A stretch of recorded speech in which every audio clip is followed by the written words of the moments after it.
Labas, aš esu Tautvydas. Prieš pradėdamas dirbti Regitroje ilgą laiko tarpą dirbau vairavimo instruktoriumi. Įsidarbinimas Regitroje buvo savotiškas karjeros šuolis bei patikrinimas savęs, ar esu geras savo srities specialistas.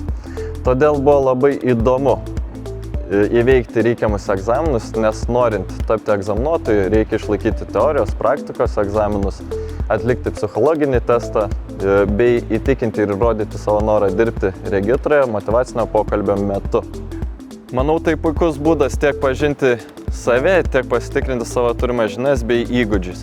Šiandien esu egzaminuotojų komandos vadovas, galiu drąsiai pasakyti prisijunk, nes čia tavęs laukia prasmingas darbas, puikus kolegos, pastovus darbo grafikas, sveikatos draudimas, šventės su kolegomis ir ne tik.